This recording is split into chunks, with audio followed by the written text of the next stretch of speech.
Hello everyone, मैं आशा करती हूँ आप सभी ठीक होंगे। मैं काजल धामी आप सभी का स्वागत करती हूँ आपके अपने चैनल पीपल टीचर में। यदि आप DSSB 2023 वैकेंसी का इंतजार कर रहे हैं और साथ ही साथ इसकी तैयारी यहाँ पे शुरू करना चाहते हैं, यहाँ पे PRT और TGT पोस्ट के साथ में, तो ये वीडियो आप लोगों के लिए बहुत ज़्यादा महत्वपूर्ण होने वाली है। और साथ ही साथ DSSB में सबसे ज़्यादा फायदा आपका ये है कि TGT पोस्ट में आपका सब्जेक्ट कॉम्बिनेशन नहीं मांगा जाता है। यानी कि अगर आपने नॉर्मल BSc की है या फिर नॉर्मल आपने यहाँ पे जो BA है ये भी किया है, तो भी आपका यहाँ पे ऑनर्स और आपका जो प्रोग्राम की डिग्री है दोनों को ही मान्यता मिलती है और आप इसका फॉर्म यहाँ पे भर सकते हैं। यानी कि आपने अगर केमिस्ट्री ऑनर्स किया है, फिजिक्स ऑनर्स किया है, बॉटनी ऑनर्स किया है, जूलॉजी ऑनर्स किया है, आप सभी यहाँ पे TGT नेचुरल साइंस के लिए एलिजिबल हो। ऐसे आपका सोशल साइंस के लिए भी यहाँ पे इस तरीके का कोई फिक्स क्राइटेरिया नहीं है कि ये सब्जेक्ट आपने पढ़े होने चाहिए। तो सबसे बेनिफिट आपका ये है। और देखिए, अगर आप दोनों पेपर के लिए एलिजिबल हो तो दोनों परीक्षा के लिए साथ में तैयारी कर सकते हो। और किस तरीके से अपने तैयारी करो, इस पे ये वीडियो होने वाली है। अब जैसा कि आप सभी जानते हैं कि वैकेंसी आने वाली है, ये तो आपने कई दिनों से सुना ही है, बट साथ ही साथ आपको जल्दी ही वैकेंसी देखने को मिलेगी और सितंबर अक्टूबर तक आपकी परीक्षा भी हो जाएगी। तो आपके पास ज़्यादा समय है नहीं और जितना भी समय आपको मिल रहा है इसको आप पॉजिटिव ले लीजिए और अपनी तैयारी अच्छे से कीजिए। अब देखिए, यहाँ पे पेपर जो है वो दो अलग अलग पार्ट्स में पूछा जाता है, पार्ट ए, पार्ट बी। और सबसे इंपॉर्टेंट और सबसे एक तरीके से आपको याद में रखने वाली बात क्या है कि दोनों ही पार्ट आपको क्वालिफाई करने कंपलसरी है। यानी कि दोनों ही पार्ट में अगर आप एक जनरल कैंडिडेट हैं तो आपको 40-40% मार्क्स लाने हैं। ऐसा नहीं हो सकता कि आपका एक पार्ट स्ट्रांग हो, आप एक पार्ट में बिल्कुल 90% ले आए और दूसरा पार्ट आपका 30% में रह जाए, तो आपका क्वालिफिकेशन या फिर आपका कह लीजिए सिलेक्शन जो है वो नहीं होगा। तो आपको दोनों ही पार्ट में अच्छे से फोकस करना है। अब ये तैयारी कैसे करें और दोनों पेपर की तैयारी क्या साथ में हो सकती है? तो देखिए, आपको पता है PRT का पेपर अलग होता है, TGT का अलग होता है। अगर आप एलिजिबल हैं तो आप दोनों पेपर भर सकते हैं। अब देखिए, तैयारी कैसे करनी है। पार्ट बी में सबसे ज्यादा फर्क होता है यहाँ पे दोनों ही में, यानी कि PRT और TGT। बट पार्ट ए जो है ये कॉमन है, ये आपका जनरल पेपर माना जाता है। अब देखिए, जनरल पेपर में बहुत सारे कैंडिडेट का मुझे व्हाट्सएप में भी मैसेज आता है, क्या DSSB में पार्ट ए में भी पैडागोजी आएगा? इसमें कोई पैडागोजी नहीं आता। अगर आपने कभी यहाँ पे SSC की कोचिंग की है या फिर कभी आपने बैंकिंग की कोचिंग की है या फिर आपने कभी भी जनरल इंग्लिश, हिंदी, मैथ्स पढ़ा है, तो वही सब चीजें यहाँ पे आएंगी। तो आपको क्या करना है, इंग्लिश का ग्रामर आपको बूस्ट करना है। पैसेज आप कहाँ से करेंगे? सिर्फ DSSB के प्रीवियस ईयर सेट्स। साथ ही साथ हिंदी का भी आप क्या करिए, ग्रामर पोर्शन स्ट्रॉन्ग करिए। कैसे क्वेश्चन आते हैं आपके, जैसे कि आपको ऑप्शन दे दिया जाता है, इसमें से आपको बताना होता है कि इसका उपसर्ग क्या है, प्रत्यय क्या है, या फिर आपको अंडरलाइन शब्द में देखना होता है कि कौन सा पार्ट्स ऑफ स्पीच है, यानी कि आपका यहाँ पे नाउन है, प्रोनाउन है, एरर फाइंड करने। इस तरीके के क्वेश्चन आपको इंग्लिश और हिंदी में देखने को मिलते हैं। साथ ही साथ वोकैब के जो प्रश्न होते हैं वो आपको पैसेज के साथ ही मिलते हैं, जो कि आपको प्रैक्टिस करने से ही जाएगा।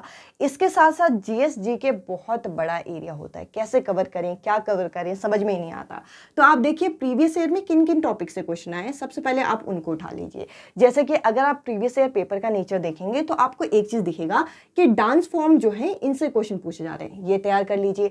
इसके साथ साथ आपको दिखेगा कि विटामिन से क्वेश्चन पूछा जा रहा है, हार्मोन से क्वेश्चन आ रहा है। इसके अलावा यहाँ पे अगर आप देखते हैं तो यहाँ पे आपको आर्टिकल से अच्छे खासे क्वेश्चन मिल जाएंगे, आर्टिकल कर लीजिए।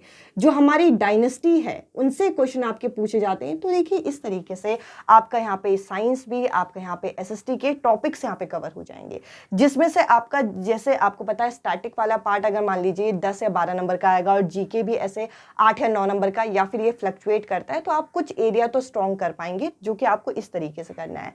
मैथ्स में सिर्फ प्रैक्टिस, प्रैक्टिस एंड प्रैक्टिस, वो भी कहां से? Only previous year practice set. क्योंकि जो पेपर आप देने वाले हैं उस पेपर के लेवल के क्वेश्चन करिए, बाकी चीजें करने की जरूरत नहीं है। और इनको आप स्ट्रॉन्ग करते चले जाएंगे, आपकी अच्छी खासी चीजें होते जाएंगी। और साथ ही साथ जिन भी कैंडिडेट ने यहाँ पे नोट्स वगैरह जो हैं वो परचेज किए हैं, उनको मैंने टेलीग्राम ग्रुप का लिंक दे रखा है, जिसमें आप लोगों के लिए 600 पेजेस की PDF आप लोगों के लिए अपलोड की है, सिर्फ मैथ्स की। इसी तरीके की GSGK की हर सब्जेक्ट की PDF आप लोगों के लिए अपलोड की है। आप उन्हीं को प्रैक्टिस कर लीजिए, उन्हीं से आपका सिलेक्शन हो जाएगा।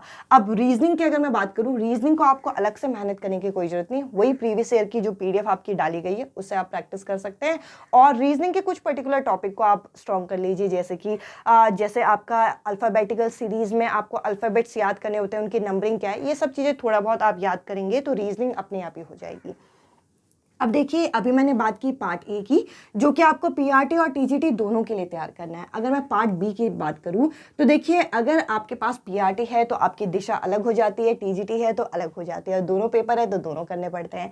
तो यहाँ तो आप आंख बंद करके एनआईओएस का करना स्टार्ट करिए, एनआईओएस की समरी पढ़िए। एनआईओएस की समरी आपको डिफिकल्ट लग रही है तो उसके शॉर्ट नोट्स बनाइए। अगर आपको लगता है कि कोई बुक आपको हेल्प कर सकते हैं तो कोई बुक में से करिए, पर स्टिक रहिए एनआईओएस पे, एनआईओएस से बाहर मत जाइए।